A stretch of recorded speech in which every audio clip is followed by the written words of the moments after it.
In Cedar Falls Gymnasium, a federal judge faced devastating humiliation. What started as reunion night took shocking turn when her brother's cruel mockery met vindication. Nyx Solarin wasn't your typical courthouse employee. For 8 years, she built impressive judicial career, known for principled decisions and integrity.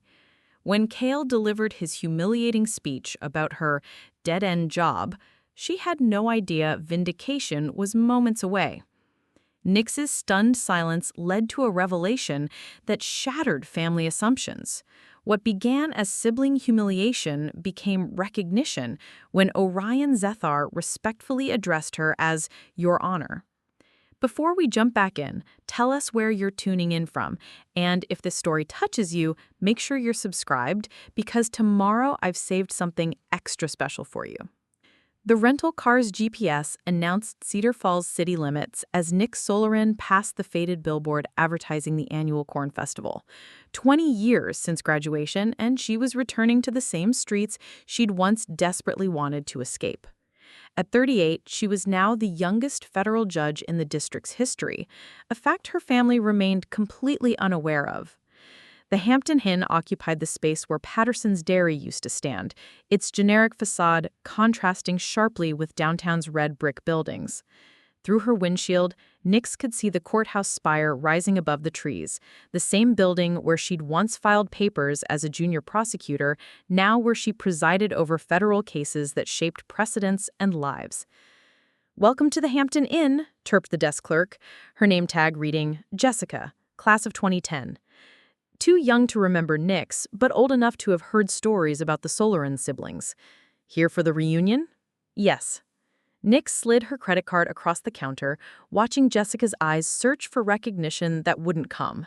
In high school, Nyx had been background noise, the studious younger sister of the charismatic Kael Stravos, who'd changed his name when their mother remarried. Different names, different paths, same old dynamics. Her phone buzzed in her hotel room. A text from her mother. Dinner at 6. Kael and Draven are driving down from Chicago. Can't wait to see you both together.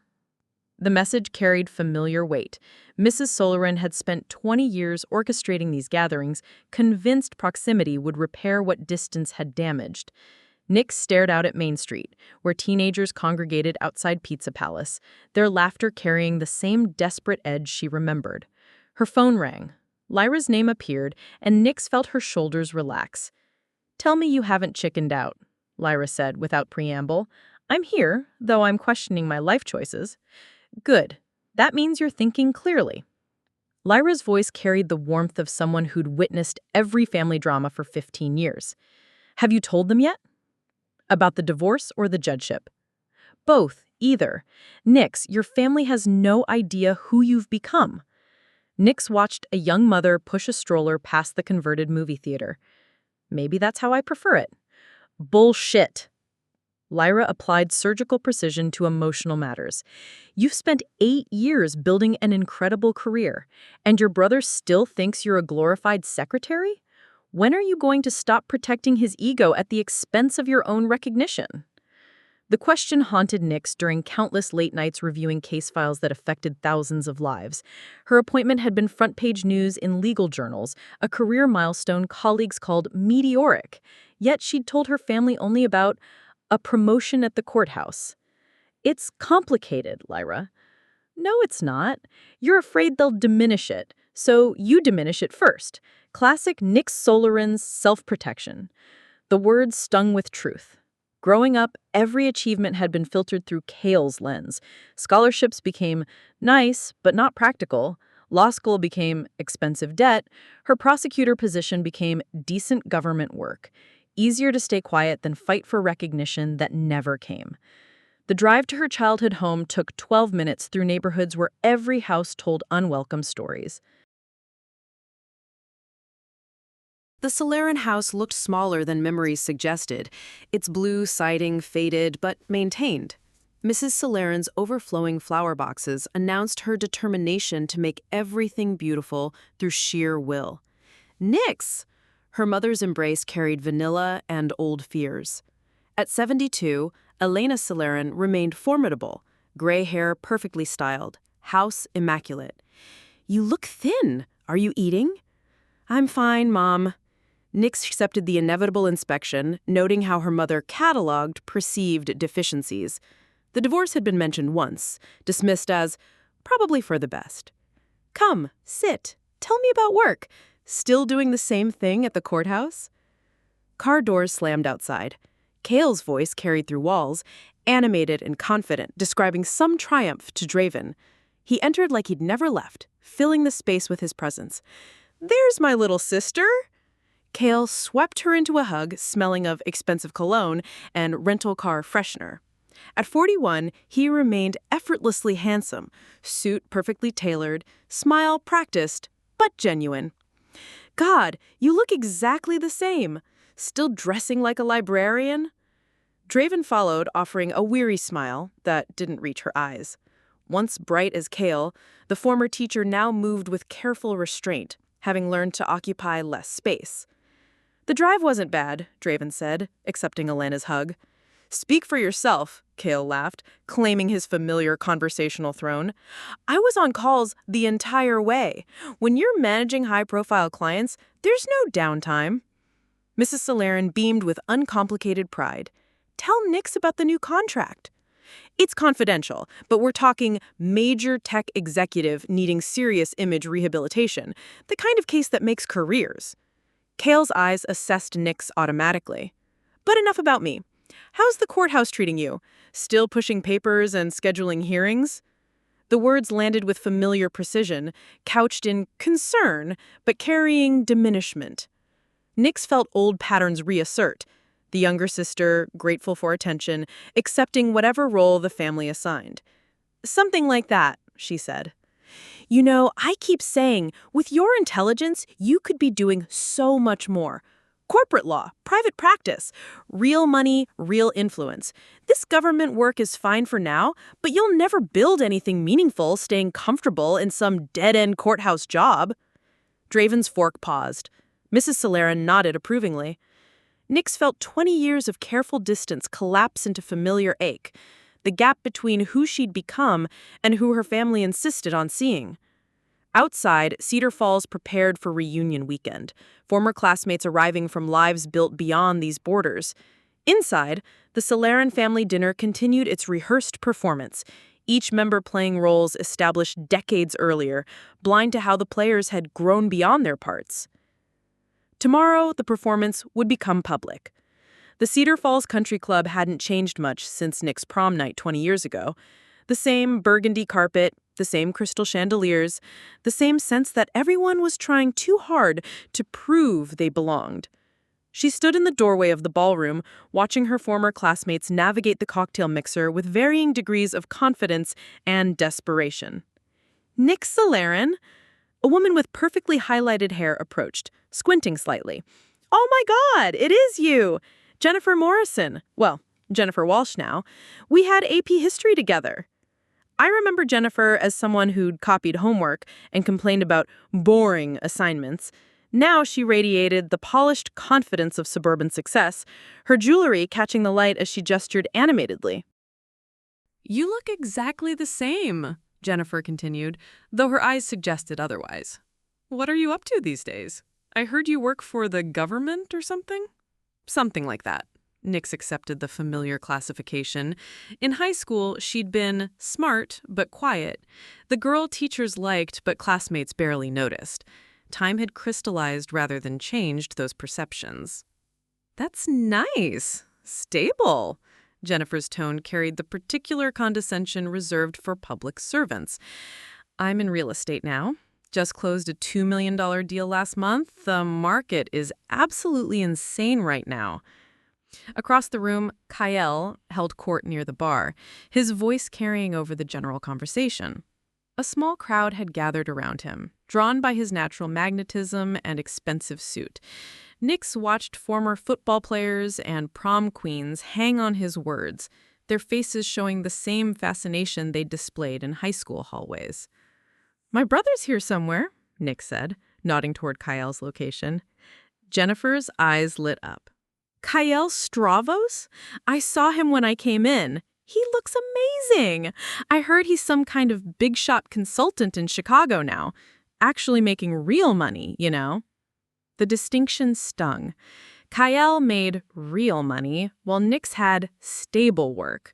The gulf between their perceived value remained as wide as ever, despite the federal salary that actually exceeded Kael's income by a considerable margin. "If you'll excuse me," Nyx murmured, making her way toward the bar. She caught fragments of Kael's current story as she approached. "Flew me out to Aspen last month. Private jet, naturally. When you're handling crisis management for Fortune 500 executives, they don't mess around with commercial flights." Draven stood beside him, nursing what appeared to be her second drink, her smile growing more strained with each embellishment. When their eyes met, Nyx saw a flicker of something, embarrassment, perhaps, or recognition of the performance they were all expected to applaud. "Another wine?" Nyx asked quietly. Draven nodded gratefully. They moved toward a quieter corner, away from Kael's expanding audience. "How are you holding up?" Nyx asked. "Oh, you know." Draven's laugh carried no humor. "Livin' the dream, married to the most successful man in the room, according to everyone here." Before Nyx could respond, Lyra appeared beside them, radiant in a simple black dress that somehow made everyone else look overdressed. "There you are," Lyra said, embracing Nyx warmly. "I've been looking for you. How's the nostalgia treating you?" "Like a low-grade fever," Nyx replied. Lyra had flown in from Denver, where she ran the pediatric surgery department at Children's Hospital. Unlike the other reunion attendees, she wore her success quietly, discussing her work only when directly asked, and never mentioning the national awards or research publications that had made her a leader in her field.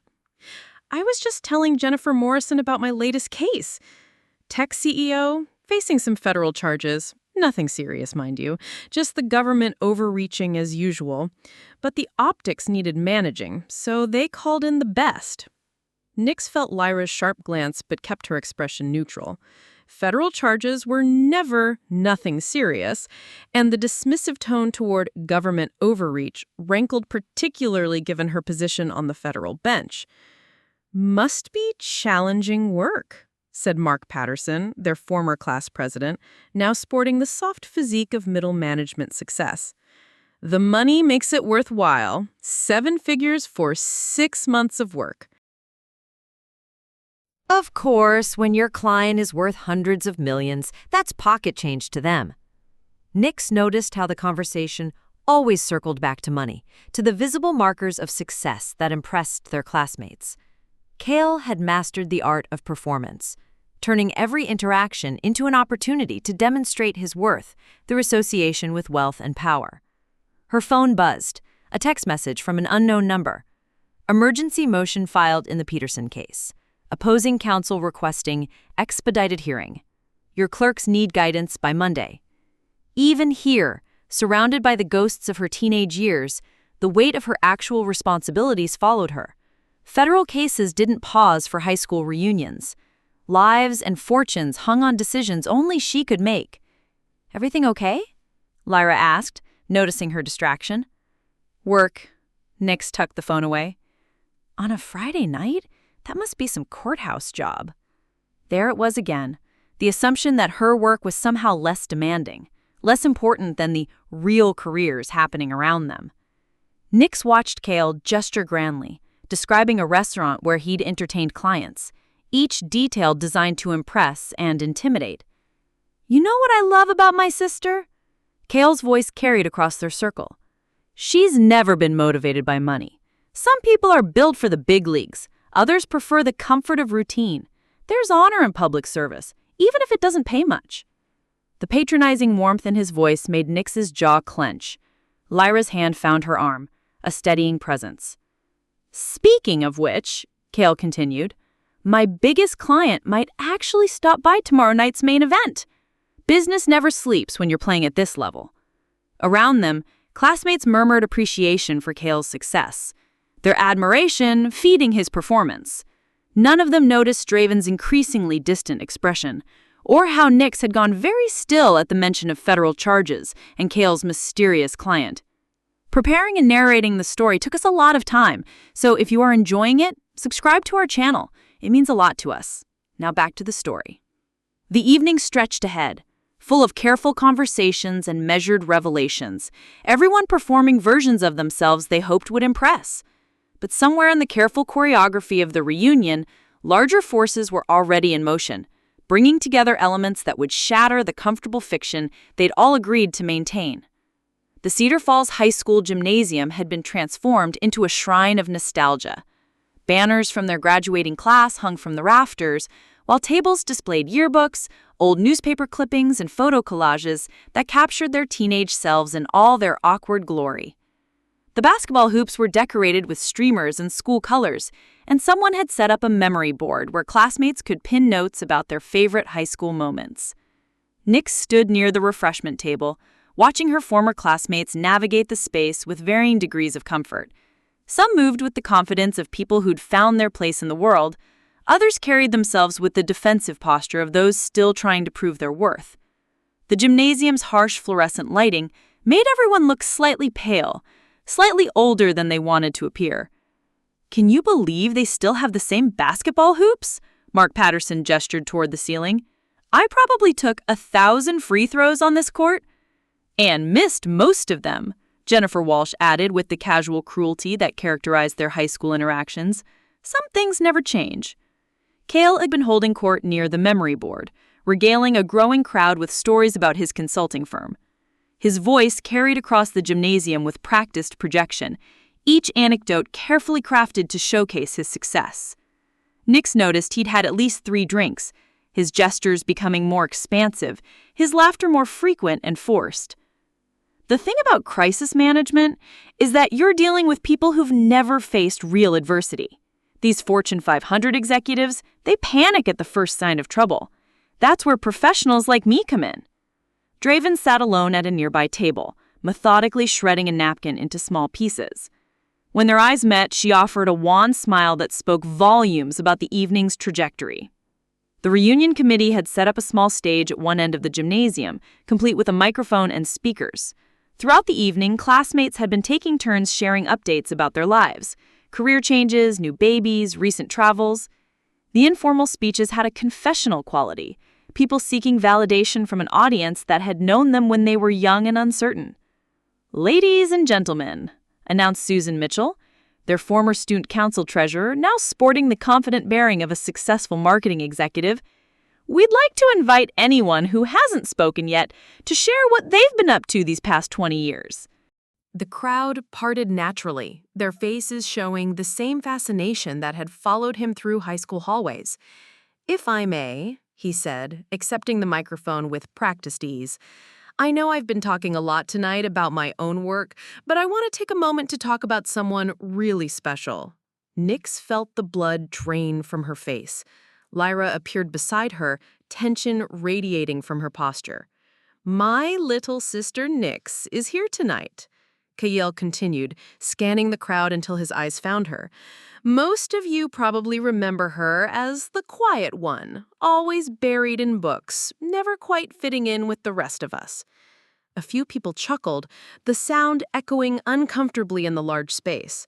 Nyx wanted to disappear, to slip out the nearest exit, but her feet seemed rooted to the gymnasium floor. "She's still the same sweet, studious girl she always was," Kael said, his tone carrying the particular condescension of someone convinced they were being loving. "Working at the courthouse, doing her part to keep the system running, pushing papers, scheduling hearings, honest work, nothing flashy, but someone has to do it." The gymnasium had gone quiet now. Dozens of faces turning toward Nyx with expressions ranging from sympathy to curiosity to barely concealed pity. She felt exposed, pinned like a specimen under laboratory lights. "But here's the thing," Kael continued, warming to his theme. "I keep telling her she's settling for less than she deserves. With her intelligence, her education, she could be doing so much more. Real law, private practice, building something meaningful instead of staying comfortable in some dead-end government job." Each word landed like a physical blow. The caring tone made it worse somehow. The suggestion that his humiliation was motivated by love and concern. Around the gymnasium, people shifted uncomfortably, recognizing the cruelty even if they couldn't quite name it. Success isn't just about being comfortable, Kael said, his voice gaining momentum. It's about taking risks, reaching for something bigger. My sister has so much potential, but she's afraid to step outside her comfort zone, afraid to compete in the real world where success actually matters.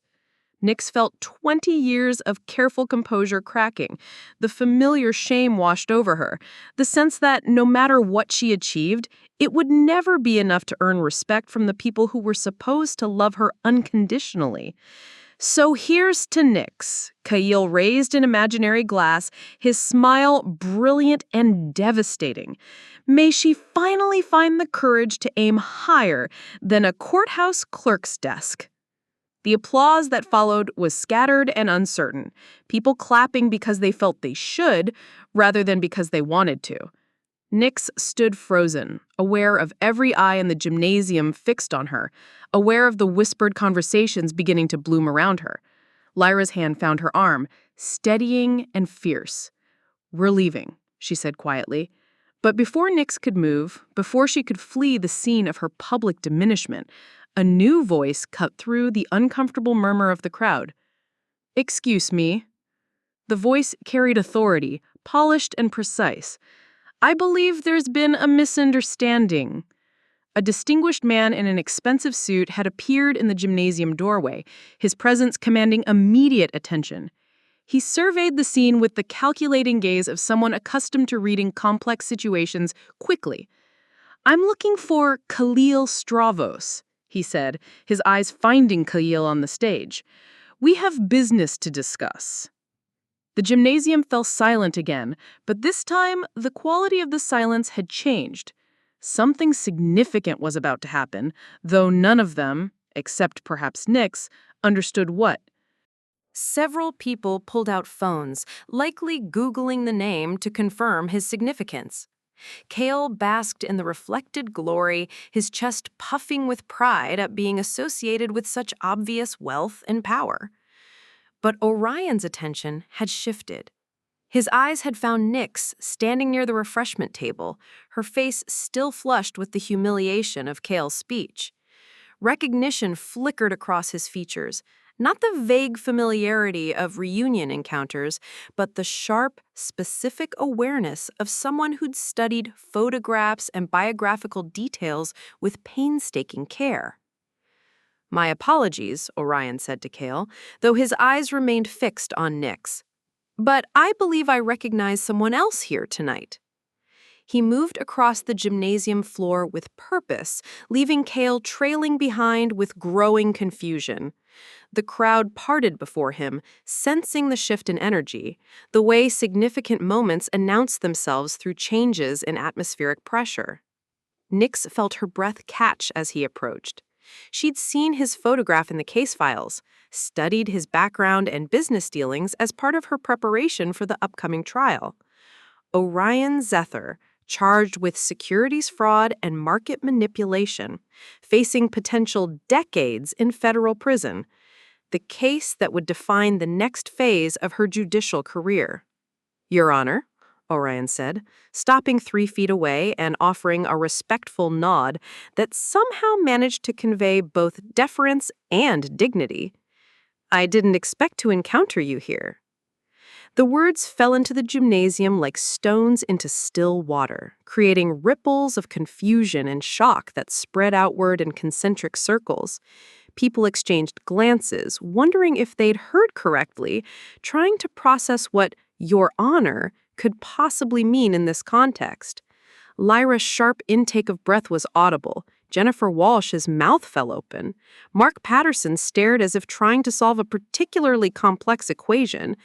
And Kael looked like a man watching his fundamental understanding of reality crumble in real time. "Mr. Zethar," Nyx replied, her voice carefully neutral, despite the chaos erupting in her chest. "This is..." "Indeed," Orion's smile carried genuine respect tinged with irony. Though I have to say, Your Honor, your reputation for fairness and judicial integrity made studying your background quite illuminating. The youngest federal judge appointed in this district's history, if I'm not mistaken.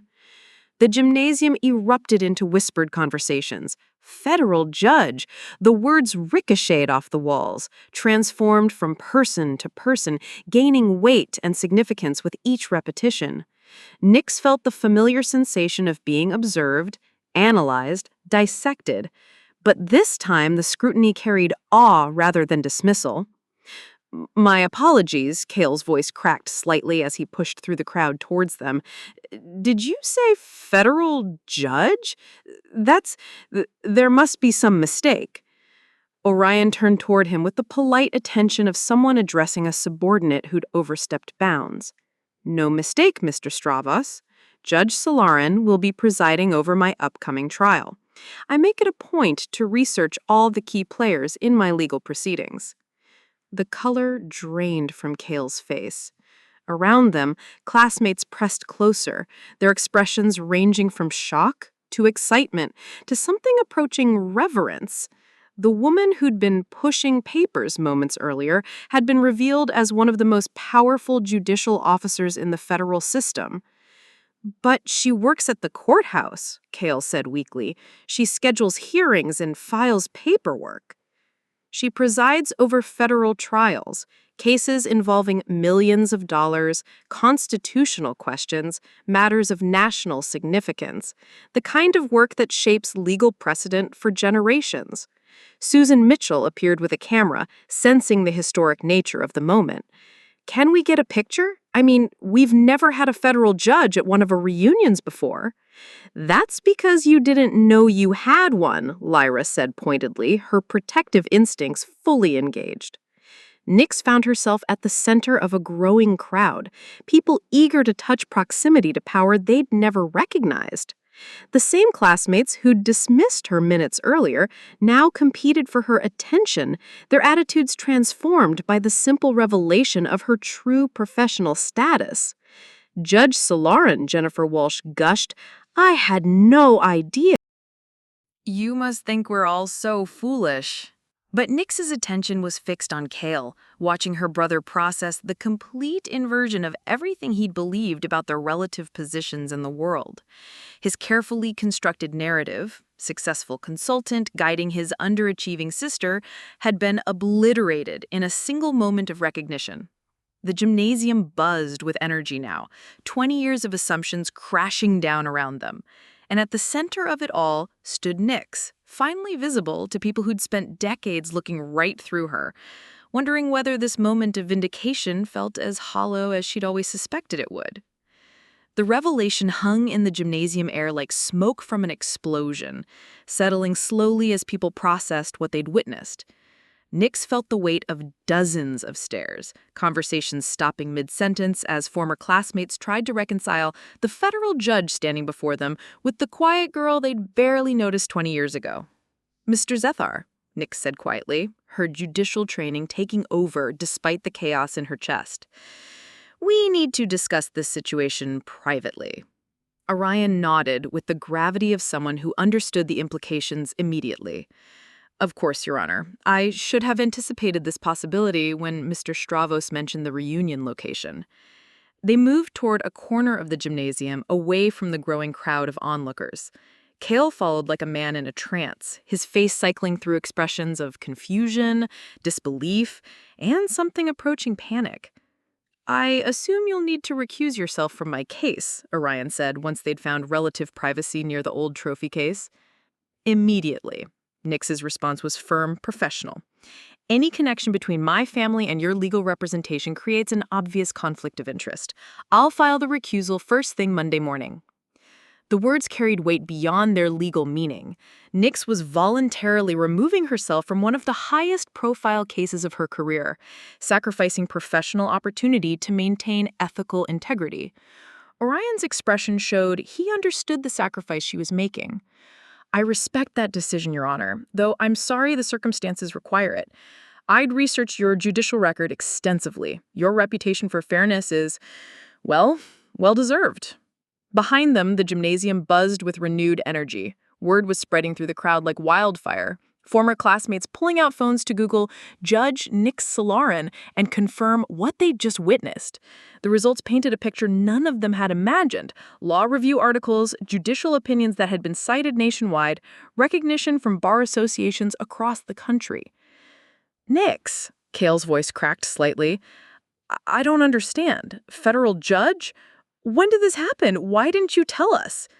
Before she could answer, Jennifer Walsh appeared with several other classmates, their faces flushed with excitement and embarrassment. Judge Solarin, the title feeling strange in her mouth, I'm so sorry about earlier. I had no idea who you were. I mean, what you'd accomplished. Neither did I, added Mark Patterson, his voice carrying the weight of someone recalculating 20 years of assumptions. Jesus, Nyx, a federal judge. That's incredible. The attention felt surreal, overwhelming. These were the same people who'd overlooked her contributions to group projects, who'd forgotten to invite her to parties, who treated her academic achievements as curiosities rather than accomplishments.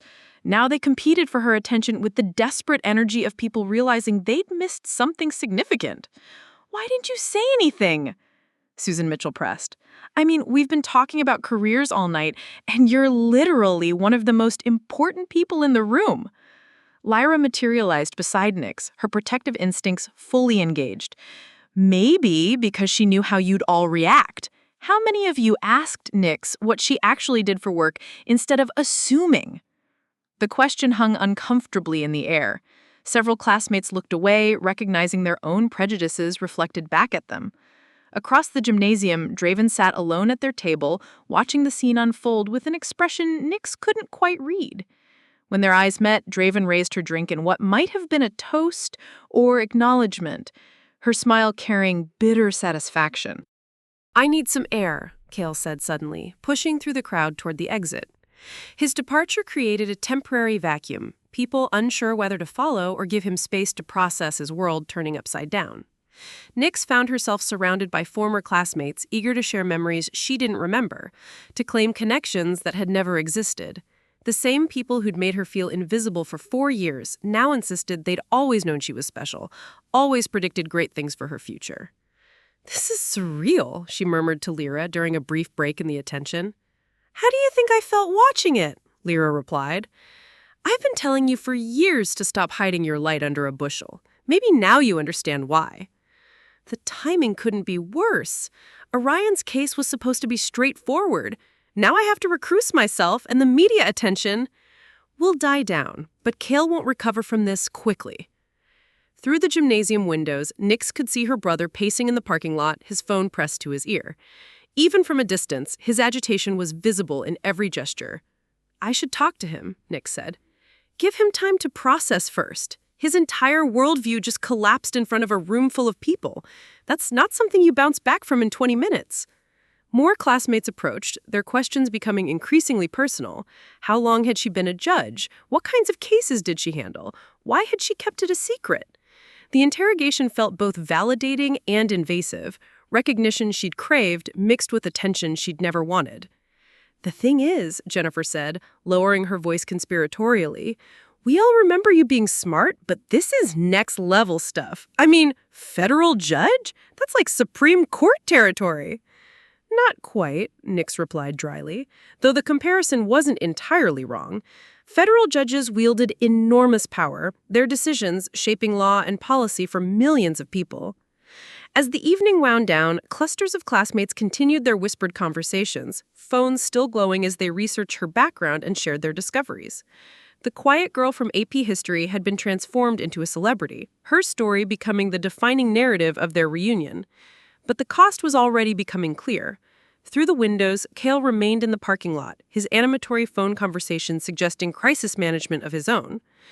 The revelation that had vindicated Nyx had simultaneously destroyed her brother's carefully constructed identity, leaving them both to navigate the wreckage of assumptions that had defined their relationship for decades. When Kael finally returned to the gymnasium, his face was pale but composed. He approached Nyx with the careful steps of someone walking on unstable ground. "We need to talk," he said quietly. "Tomorrow, just us." Nyx nodded, recognizing the necessity, even as she dreaded the conversation. 20 years of family dynamics had been shattered in a single evening, and rebuilding would require honesty neither of them had ever attempted before. The morning sun filtered through the lace curtains of the Solarin family home, casting familiar patterns across the hardwood floors Nyx had walked as a child. She sat at the kitchen table where she'd done homework for 12 years, drinking coffee from a mug that read "World's Best Mom" in faded letters. The house felt smaller in daylight, its walls holding decades of conversations, arguments, and careful silences. Mrs. Solarin had left for Sunday morning mass at St. Catherine's, her routine unchanged by the previous night's revelations. "You two talk," she'd said simply, kissing both their foreheads before gathering her purse and rosary. "I'll light a candle for understanding." Kael sat across from her, still wearing yesterday's shirt and his usually perfect hair disheveled from a sleepless night. The confident consultant who'd commanded attention at the reunion had been replaced by someone who looked fundamentally lost, as if the ground beneath his feet had shifted without warning. "I called Orion last night," he said finally, his voice hoarse. "After we left the reunion." Nyx waited, recognizing the careful way he was choosing his words. "I told him I was your brother. Asked if that would affect our working relationship." Kael's laugh carried no humor. He was very polite, very professional. Said he understood these things happen, but that he'd need to reassess our arrangement given the circumstances. The euphemism hung between them. Nyx understood what it meant. Orion Zethar was terminating their contract, cutting ties to avoid any appearance of impropriety. Kael's biggest client, the one he'd boasted about to anyone who would listen, was gone. "How much of your business was dependent on that contract?" she asked gently. 80%. The admission came out barely above a whisper. "Maybe more. I've been hemorrhaging clients for months, Nyx. Small firms, inconsistent payments. Orion was supposed to be my comeback, the case that would establish my reputation in crisis management." For the first time, Nyx saw past her brother's polished facade to the desperation underneath. The expensive suits, the confident stories, the name-dropping, all performance designed to hide a business spiraling toward failure. "Why didn't you tell anyone? The family, I mean." Kael stared into his coffee cup as if it might contain answers. "Same reason you didn't tell us about being a federal judge, I imagine. Pride, fear. The knowledge that admitting failure meant destroying the image everyone had of me." The parallel hit deeper than Nyx expected. They'd both been hiding, protecting carefully constructed personas that bore little resemblance to their actual lives. The difference was that her secret had been success, while his had been failure. "Draven knows. Has for months. She keeps asking when I'm going to get real about our finances, our future. Keeps suggesting I take a job with an established firm instead of trying to make it on my own." That sounds reasonable. It sounds like giving up, like admitting I'm not as special as everyone always said I was. His voice cracked slightly. "Do you know what it's like to be the golden child and then realize you're actually just ordinary? That all the potential everyone saw in you was just wishful thinking?" Nyx felt 20 years of resentment shift and realign. She'd spent so long envying Kael's easy confidence, his natural charisma, the way their mother's face lit up when he entered a room. She'd never considered that being the successful one might carry its own weight of expectation and fear. "Why did you say those things last night? About my work, my lack of ambition?" Kael was quiet for a long moment, staring out the window at the backyard where they'd played as children. When he spoke, his voice was barely audible. "Because I needed someone to be smaller than me. Because if you were successful, really successful, then what did that make me?" He looked at her directly for the first time that morning. "I convinced myself you were settling, playing it safe, because the alternative was admitting that my little sister had achieved more than I ever would."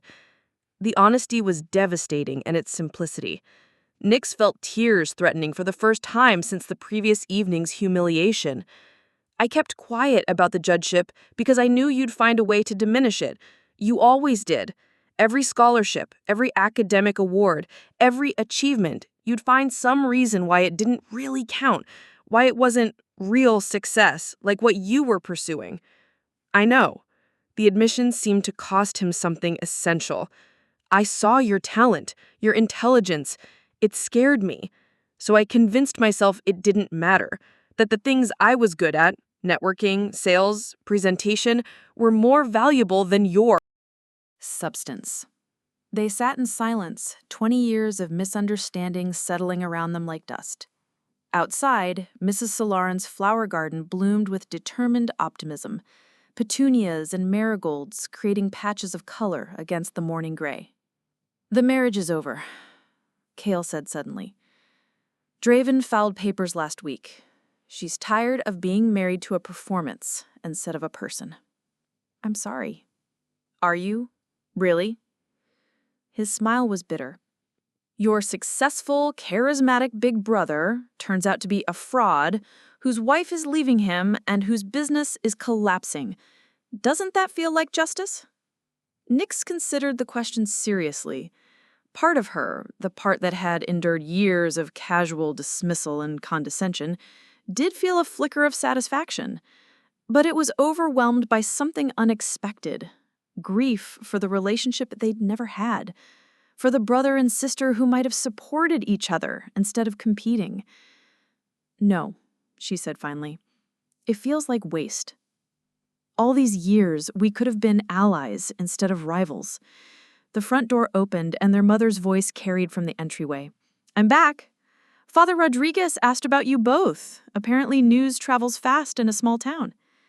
Mrs. Solarin appeared in the kitchen doorway, still in her church clothes, her eyes taking in their tear-stained faces with the sharp assessment of someone who'd weathered decades of family crises. "Well," she said, settling into her chair at the head of the table, "I suppose it's time we all stopped pretending." The morning stretched ahead of them, full of difficult conversations and long overdue truths. But for the first time in years, Nyx felt the possibility of something real emerging from the wreckage of their carefully maintained illusions. Mrs. Solarin removed her Sunday hat with practiced precision, placing it on the kitchen counter next to a framed photograph from Kael's high school graduation. In the picture, 17-year-old Kael beamed in his cap and gown, while 15-year-old Nyx stood slightly apart, holding a bouquet of flowers and wearing the careful smile of someone accustomed to being peripheral to celebrations. "Father Rodriguez mentioned that half the congregation was talking about our Nyx being a federal judge," she said, settling into her chair with the careful movements of someone whose bones remembered decades of factory work.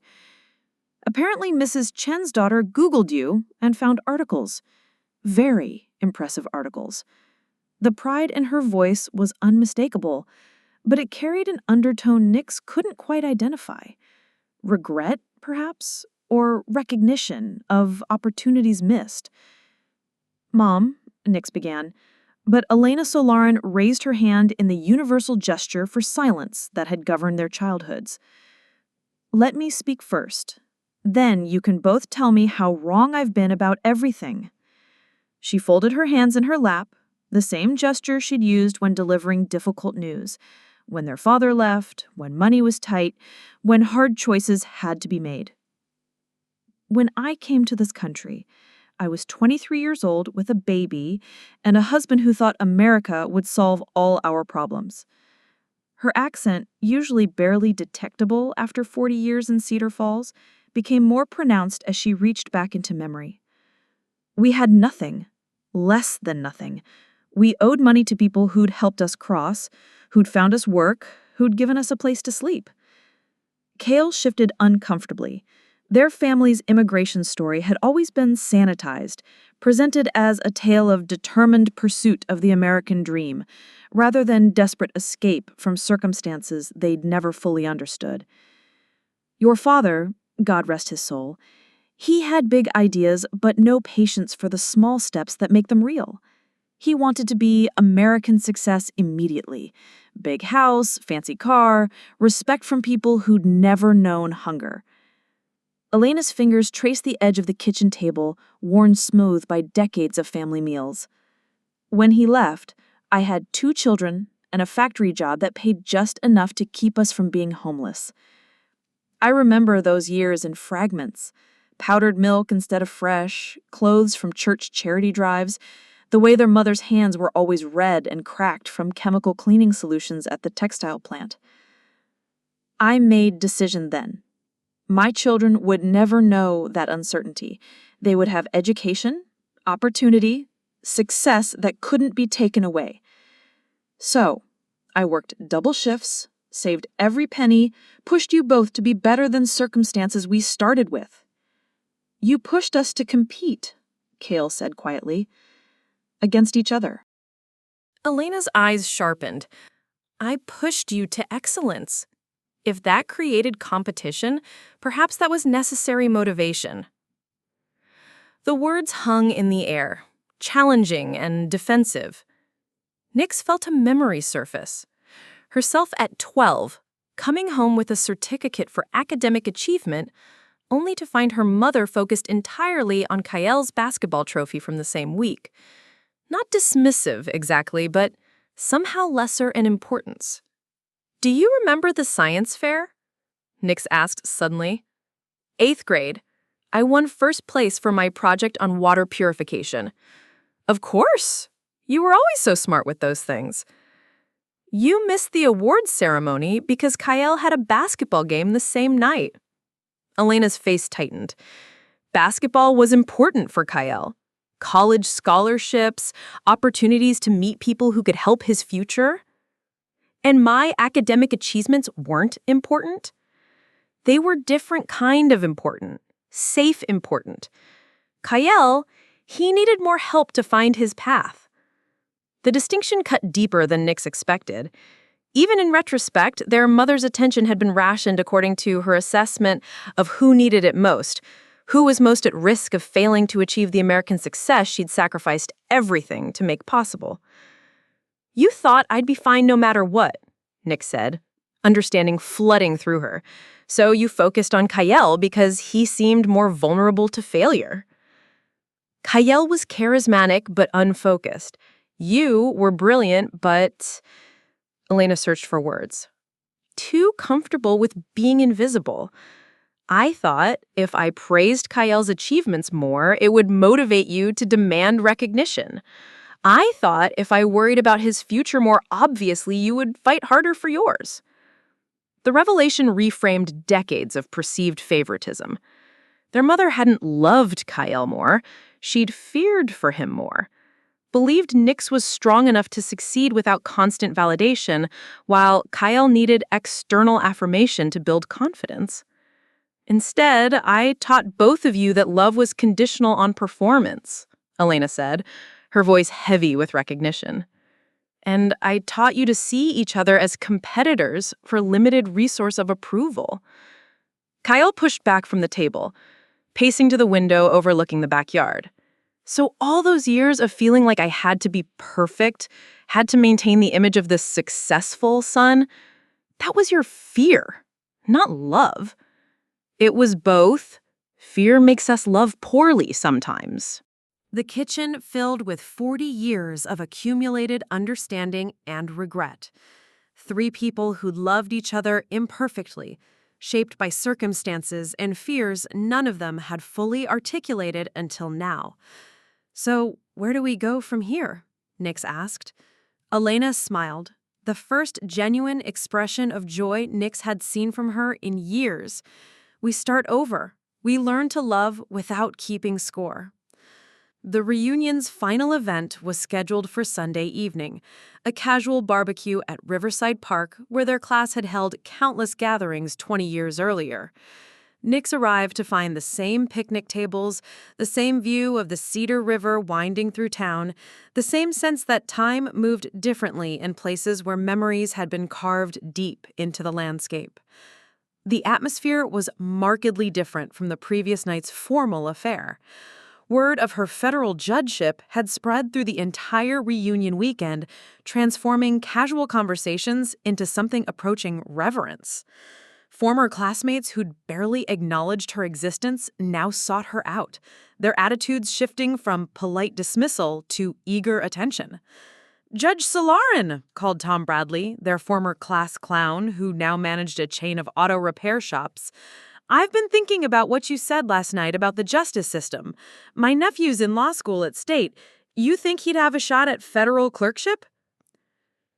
Nyx found herself fielding similar requests throughout the afternoon. Career advice, legal questions, introductions for children and relatives pursuing law degrees. The attention felt surreal, but also oddly validating. Recognition of expertise she'd spent years developing, but never publicly claimed. Lyra appeared beside her with 2 plates of barbecue. How does it feel being the most important person at your own reunion? Weird. Good weird, but still weird. Nyx accepted the plate gratefully. I keep waiting for someone to point out that I'm still the same person I was yesterday. You are, but now they see you clearly instead of through their own assumptions. Lyra nodded toward the picnic area where Kael sat alone at a corner table, picking at his food. How's he handling the adjustment?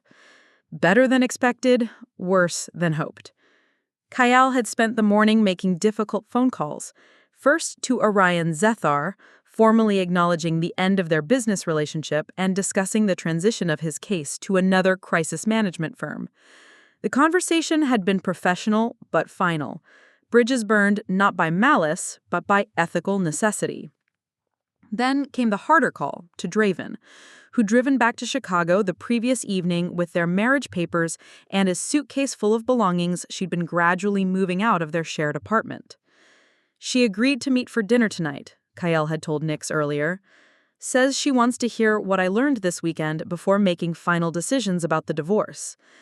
Now, watching him push food around his plate while former classmates gave him a wide berth, Nyx felt an unexpected surge of protective concern. The golden boy who'd commanded every room for 40 years had become someone people weren't sure how to approach. I'm going to talk to him, she told Lyra. Good. But remember, you can't save him from consequences. You can only support him through them. Nyx approached Kael's table slowly, noting how he looked up with something approaching relief when she sat down across from him. Rough afternoon? She asked. Everyone keeps looking at me like I'm going to explode, or apologize, or both. He managed a weak smile. I suppose I deserve that. What did Orion say this morning? Exactly what I expected. Professional, polite, final. He recommended another firm for his ongoing needs and wished me luck with future endeavors. Kael's fingers drummed against the picnic table. 20 years building a reputation, and it all collapses because I couldn't keep my mouth shut for one evening. The reputation was built on performance, not substance. Maybe this is an opportunity to start building something real. Before Kael could respond, Jennifer Walsh approached their table with the determined stride of someone who'd rehearsed a conversation. Kael, I wanted to apologize for how I reacted last night, and to say, well, family dynamics are complicated. We've all said things we regret. The gesture was small but significant. Jennifer had been one of the most status-conscious members of their class, someone who'd clearly calculated the social cost of associating with Kael versus Nyx and adjusted her approach accordingly. Now she was offering something approaching forgiveness. Thank you, Kael said simply. That means more than you know. As the afternoon wore on, Nyx watched her brother navigate a series of similar interactions. Some classmates offered support, others maintained careful distance. But the hysteria of the previous evening had settled into something more manageable. Kael was learning to exist without the constant validation he'd always demanded, and surprisingly, he wasn't disappearing entirely. Around sunset, as the reunion committee began organizing final group photos, Kael stood and moved toward the makeshift stage where announcements were being made. If I could have everyone's attention for a moment, he said, his voice carrying the projection skills that had served him well in boardrooms, but stripped of their usual commanding confidence. The crowd quieted, curiosity and apprehension mixing in equal measure. Yesterday, I said some things about my sister that were unfair, inaccurate, and hurtful. I want to publicly acknowledge that Nyx Solarin has achieved something extraordinary. She's become one of the youngest federal judges in our district's history, and she did it through merit dedication, and principles I've never fully understood or appreciated. His voice wavered slightly, but he continued. I spent so many years trying to define success for both of us that I missed the fact that she'd already achieved it. Real success. The kind that comes from competence and integrity rather than performance and perception. The park had gone completely silent, the weight of public accountability settling over the gathering. I don't expect forgiveness from anyone, especially not from Nyx. But I want you all to know that I recognize the damage I've caused, and I'm committed to doing better. Not for show, not for performance, but because the alternative is continuing to be someone I can't respect. The applause that followed was scattered but genuine, not the enthusiastic response Kael had always commanded, but the measured acknowledgement of someone taking responsibility for their actions. As the crowd dispersed into final conversations and goodbyes, Draven appeared beside Nyx. She'd driven back from Chicago, arriving just in time to hear Kael's public apology. That was different, Draven said quietly. More honest than anything I've heard from him in years. Different enough to matter? Draven watched Kael accept awkward congratulations from former classmates, noting how he listened more than he spoke, how his usual desperate need to impress had been replaced by something approaching humility. Maybe. We'll see if it lasts past the weekend. She looked at Nyx directly. For what it's worth, I'm glad he finally sees you clearly. You deserved better from all of us. The reunion officially ended with group photos and promises to stay in touch that everyone knew would fade within months. But as Nyx stood with her classmates, no longer invisible, but not yet comfortable with visibility, she felt something she'd never experienced at a Cedar Falls gathering.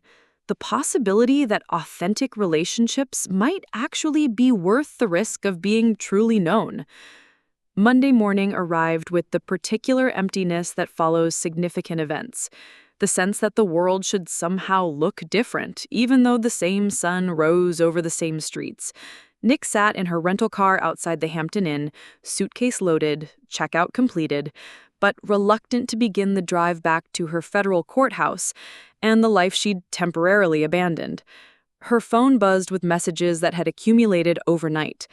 Colleagues who'd seen news reports about the reunion incident, law clerks requesting guidance on pending cases, and, surprisingly, several media requests from legal journals wanting to interview the judge who shocked her hometown. The story had gained traction in legal circles, though thankfully hadn't reached mainstream media attention. Draven's truck pulled into the parking lot, and she watched her brother emerge looking like someone who'd aged a decade over a weekend. He'd spent the previous evening with Draven, a conversation that had lasted 4 hours and ended with what he'd described as cautious possibility rather than reconciliation. "She's not moving back," he said without preamble as he approached Nyx's car. "But she's agreed to couples counseling. Real counseling, not the performance therapy I suggested last year where I spent an hour proving how reasonable I was." Nyx nodded, recognizing the distinction. That's something. She said she needs to see sustained change, not weekend revelation. Can't blame her. Kael leaned against the car, his posture lacking his usual confident straightness. "I closed the Chicago office this morning. Laid off the 2 employees I couldn't afford to keep anyway." The admission carried weight beyond its practical implications. Kael was dismantling the infrastructure of his performed success, choosing reality over reputation. What's next? I've got an interview Wednesday with Morrison and Associates. Mid-level position, steady salary, someone else's client base. He managed a wry smile. Basically, everything I've spent 20 years thinking was beneath me. How does that feel? Terrifying, necessary. Like admitting I'm not the person I convinced everyone I was. Kael studied her face carefully. I keep waiting for you to say, "I told you so," or point out how obvious this outcome was. Nyx considered the expectation. recognizing how their family dynamics had trained him to anticipate judgment rather than support. I didn't see it coming either. I was too busy protecting myself from your opinions to notice you were drowning in your own expectations. They stood in comfortable silence, watching Cedar Falls wake up around them. Morning commuters headed to jobs that would never make national news, pursuing lives defined by daily choices rather than grand gestures. I called Mom this morning, Kael said. Told her about the business closure, the interview, the reality of where things stand. No spin, no optimistic projections. How did she take it? Better than expected. She said she was proud of me for telling the truth. He laughed softly. 41 years old, and I'm still seeking parental approval for basic honesty. We both are. I spent 8 years hiding my biggest achievement because I was afraid of family scrutiny. Are you going to keep hiding it? Nyx had been wrestling with that question since Saturday night's revelation. The instinct for privacy remained strong, but the reunion had demonstrated the cost of invisibility, not just to herself, but to relationships that might have been deeper if built on authentic foundations. Judge Torres called yesterday, my old mentor. He'd heard about the weekend through legal community gossip. What did he say? That the best judges are those who've learned to balance public responsibility with personal authenticity. That hiding your light doesn't serve justice. It just makes it harder for people to trust the system. Nyx pulled out her phone, showing Kael a draft social media post she'd been composing. I'm thinking about being more open, not performative like she caught herself before the comparison became cruel. Like I was. Kael finished. It's okay. We both know what my version of visibility looked like. The post was simple. A photo from the reunion with a brief acknowledgement of her federal position and gratitude for the opportunity to serve. No boasting, no manufactured humility, just fact presented without apology or embellishment. That feels right, Kael said after reading it. Confident without being arrogant. I learned from watching what not to do. Then she immediately regretted the casual cruelty. But Kael surprised her by laughing. Fair enough. I provided an excellent negative example. Lyra appeared from the hotel lobby, her own checkout completed, wheeling her suitcase toward the parking area. She'd extended her stay by a day to help Nyx process the weekend's events, providing the kind of steady support that had anchored their friendship for 15 years. How are the Solarin siblings this morning? She asked, noting their relaxed posture with satisfaction. Figuring it out, Nyx replied. They know I'm a lawyer, but federal court seems impossibly distant from their experience. Sometimes I wonder if I'm reaching too high. 6 months ago, I would have told you to keep your ambitions private, to let your work speak for itself, Nyx said. Now I think that's terrible advice. Your family can't celebrate achievements they don't understand. Help them see what you're building. Her phone buzzed with a text from Kael. Morrison partnership approved. Draven says congratulations are in order. Family dinner Sunday to celebrate? Nyx smiled, showing Sarah the message. My brother just made partner at his law firm. 6 months ago, he was struggling to keep his consulting business afloat. Sometimes the foundation we think we've lost turns out to be stronger than the performance we'd built on top of it. Later that afternoon, Nyx drove the familiar route to Cedar Falls. But this time, the journey felt different. No longer an escape from her professional identity or a reluctant return to family obligations, but a genuine desire to share success with people who'd learned to see her clearly. The Solarin house looked exactly the same, but the atmosphere had transformed. Mrs. Solarin's kitchen table was set for 4, Nyx, Kael, Draven, and their mother, with no sense of competition or performance underlying the gathering. The federal judge arrives, Kael announced as she entered, but his tone carried warmth rather than the old undertone of resentment. How's the pursuit of justice treating you? Better since I stopped hiding from it. How's partnership treating you? Humbling, rewarding, sustainable. Kael's smile was genuine, unforced. Morrison's philosophy is that good work speaks louder than good marketing. Revolutionary concept.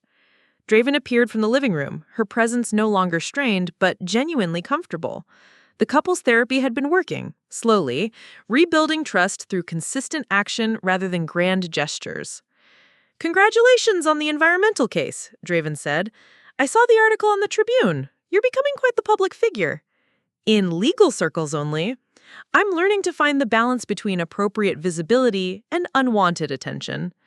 Mrs. Solarin emerged from the kitchen carrying a cake decorated with "Congratulations, Kael" and blue frosting, a simple acknowledgement of achievement without the overblown celebration that had characterized their childhood. "I made your favorite," she told Kael, then turned to Nyx. "And next month, when that mentorship program you started gets its federal funding, we'll celebrate that too." The evening unfolded with the easy rhythm of people who'd learned to enjoy each other's company without keeping score. They discussed work without competition, shared concerns without judgment, offered support without strings attached. As Nyx prepared to leave, Kael walked her to the car. "You know what's strange?" he said. "I spent 40 years trying to be impressive, and now that I've stopped, people actually seem to like me better." Authenticity is underrated. Also exhausting, but worth it. Same time next month? Wouldn't miss it. Driving back to the city, Nyx reflected on how much had changed since that devastating reunion weekend. She'd learned to claim her achievements without apology, Kael had learned to build success on substance rather than performance, and their family had discovered that love without competition was actually more satisfying than the constant striving that had defined their relationships for decades. The work of authentic connection never ended, but it had given all of them something they'd never had before. The security of being known and valued for who they actually were, rather than who they thought they needed to be. Where you can direct a voice, create realistic dialogue, and so much more. Edit these placeholders to get started.